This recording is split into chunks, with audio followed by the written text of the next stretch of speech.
Bonjour à toutes et à tous, c'est Monsieur Le Boucher pour une deuxième vidéo d'informatique. Alors on va s'intéresser dans cette vidéo à l'expression de somme, au calcul de somme à l'aide de Python, avec deux méthodes, soit avec des packages qui sont déjà préinstallés dans Python et donc on va voir comment les utiliser, soit tout simplement en calculant une suite, puisqu'il faut se souvenir qu'une somme, c'est juste une suite qui a une forme bizarre, qui a la forme d'une somme, tout simplement. Et donc, ces méthodes peuvent être soit utilisées, on peut réutiliser les méthodes qu'on a faites sur les suites auparavant, ou bien utiliser des méthodes qui sont déjà implémentées dans Python. C'est pour ça que vous allez avoir deux exemples.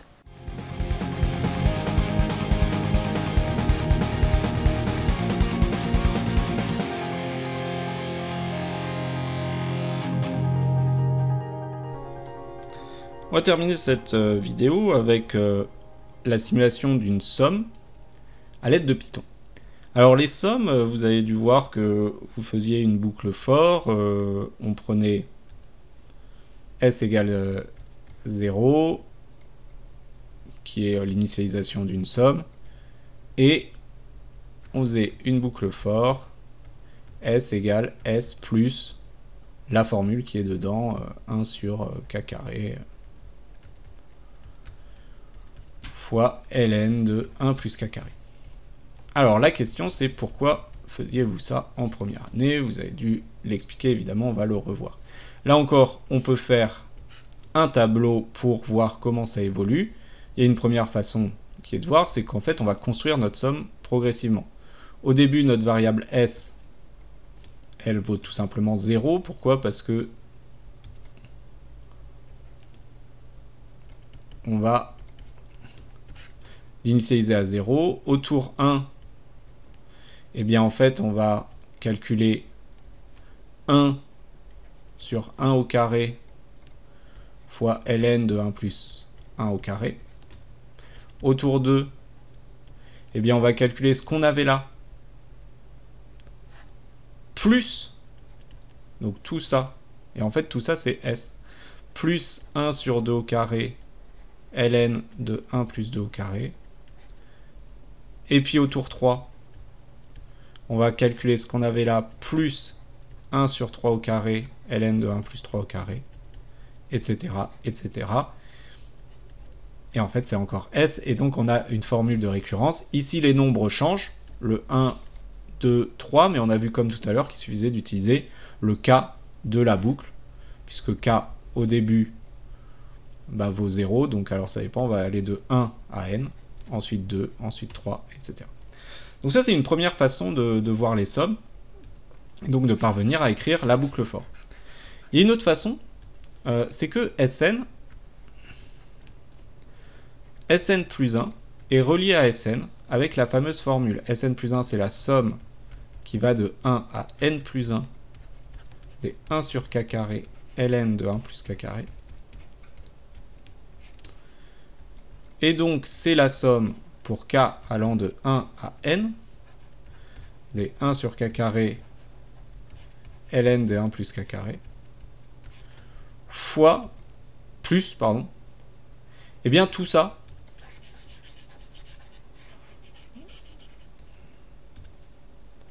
« 1 sur n plus 1 au carré, fois ln de 1 plus n plus 1 au carré. » Et donc c'est Sn plus cette formule-là.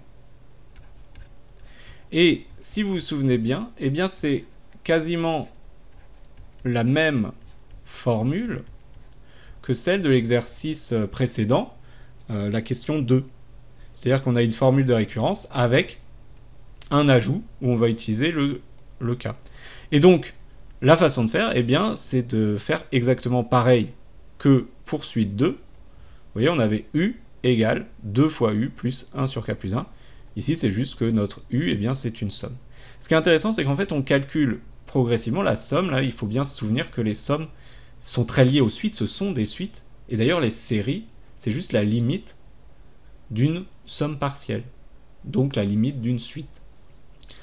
Et du coup, ici, quand on essaye de calculer une somme, eh bien, si vous avez des doutes, vous pouvez essayer de la retrouver sous la forme de suite récurrente. Et donc, on obtient directement somme de n.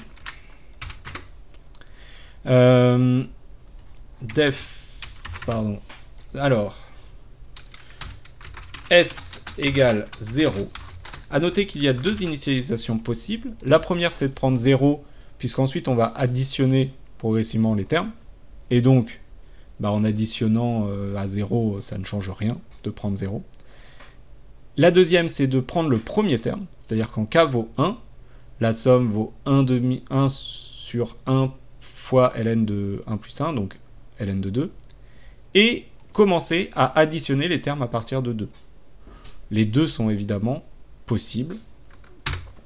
Ici, si on part de 0, notre k va aller...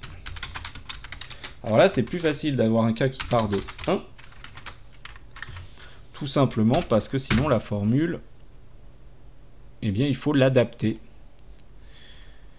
Et donc S, c'est égal à S plus 1 sur k carré fois np.log de 1 plus k carré.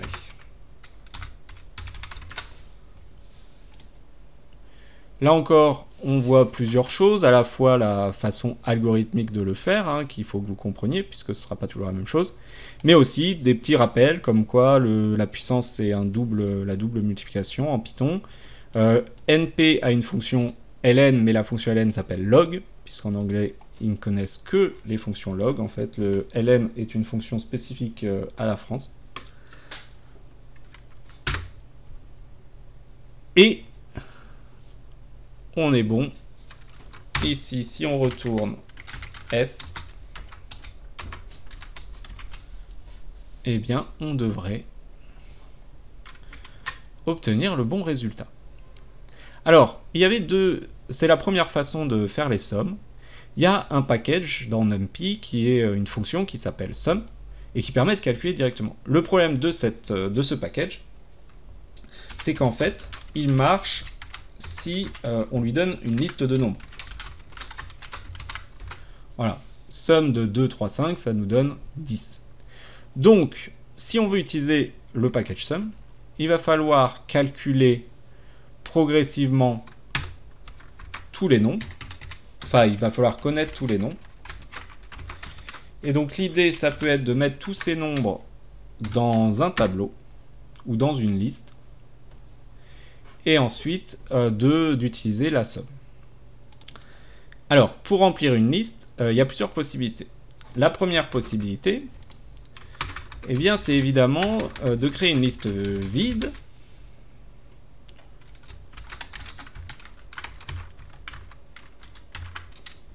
Et à l'aide d'une boucle for.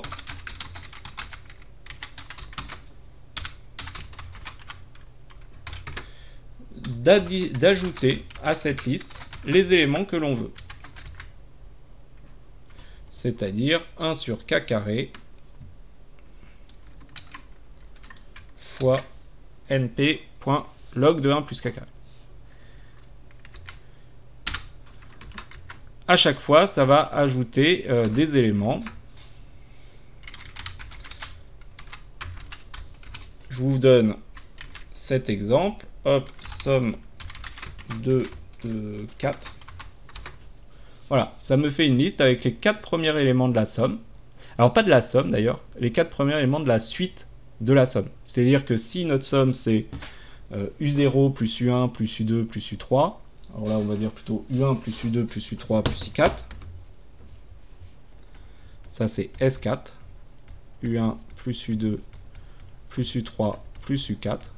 Ce que j'ai créé là comme liste, c'est la liste des U1, U2, U3, U4. Voilà. Et donc, si je retourne pas L, mais la somme de ma liste, eh bien, ça devrait calculer, cette fois-ci, la somme. 1,52. On peut vérifier d'ailleurs avec la première somme, où on avait notre boucle, qu'on obtient bien exactement la même chose. Donc, c'est le calcul sont justes. Mais quel serait l'intérêt de passer par cette écriture qui finalement est plus compliquée, et on fait exactement la même chose, puisqu'on utilise, encore une fois, une boucle. Et vous voyez qu'en fait, on a juste changé le S qui était un nombre par le L qui est une liste. Mais même l'écriture est la même, strictement.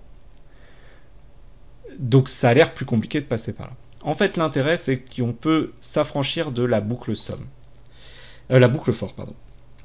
Puisque les listes de NumPy sont des listes... ne sont pas tout à fait des listes, ce sont des tableaux arrays. Vous avez dû voir ça aussi en première année, même si ça fait un moment. Et donc, on peut faire des calculs avec.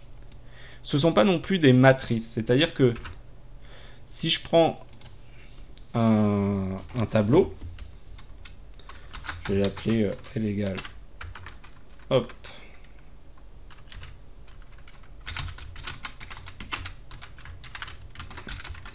voilà, je prends un tableau 1, 2, 3, donc L, c'est 1, 2, 3. Si je fais L au carré, eh bien, il a transformé le 1, 2, 3, il a pris le carré de chaque nombre. Si je fais 1 sur L, etc. Et donc là, l'idée, c'est de prendre, à la place des cas, de prendre une liste qui serait les nombres de 1 à n, tout simplement, et d'automatiquement faire le calcul pour obtenir pile poil, pour U1, je veux la formule avec 1. Pour U2, je veux la formule avec 2. Pour U3, je veux la formule avec 3, etc. C'est-à-dire que on va avoir un tableau ici avec 1, 2, 3, 4 jusqu'à n, et en appliquant la formule U de ce tableau, ou plutôt allez, f de ce tableau, une fonction, eh bien on va avoir, en vrai c'est vraiment U en fait, mathématiquement c'est le cas. On va avoir une autre liste, L2, qui va avoir U1, U2, U3, U4, jusqu'à UN. Alors là, c'est plus avancé, hein, cette façon de l'écrire. Mais du coup, pour ce faire, il nous faut d'abord un tableau avec les nombres de 1 à n. Ça, c'est donné par la formule np. Alors, pas range, mais arange. Le A est là pour array, c'est-à-dire c'est une range sous forme de tableau. Elle permet de faire d'autres choses d'ailleurs. Mais elle marche comme range, concrètement, en tout cas pour les entiers. Donc je vais prendre un tableau de 1 à n plus 1. Enfin de 1 à n, pardon, on s'arrête toujours un cran avant. Et je vais dire que ma liste, c'est tout simplement 1 sur... Ah oui, il faut que je dise... hop, ma liste c'est ça. Et ma deuxième liste, c'est 1 sur L au carré fois np.log de 1 plus L carré. Et là, chaque élément de L, donc pour 1, ça va me donner 1 sur 1 au carré, np de log de 1 plus 1 au carré, etc. Pour 2, pareil, pour 3, pareil. Et donc, finalement, ma liste 2, eh bien, c'est la liste de tous les termes de 1 à n. Et donc, si je fais la somme de ce tableau, eh bien, ça me donne... Ça, c'était, pardon, la première somme. Eh bien, ça me donne bien la bonne chose. Et là, si vous voulez regarder ce qu'il se passe, il n'y a plus de boucle for, ça va se faire automatiquement. Alors, je ne peux pas le mettre dans Python Tutor puisque...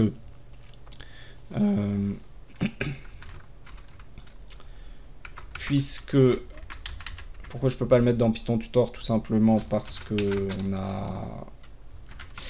on n'a pas le module NumPy.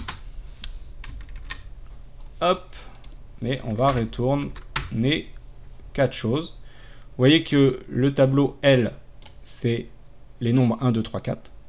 Le tableau L2, c'est U1, U2, U3, U4, comme on avait calculé tout à l'heure. Et le troisième nombre, eh bien, c'est la somme.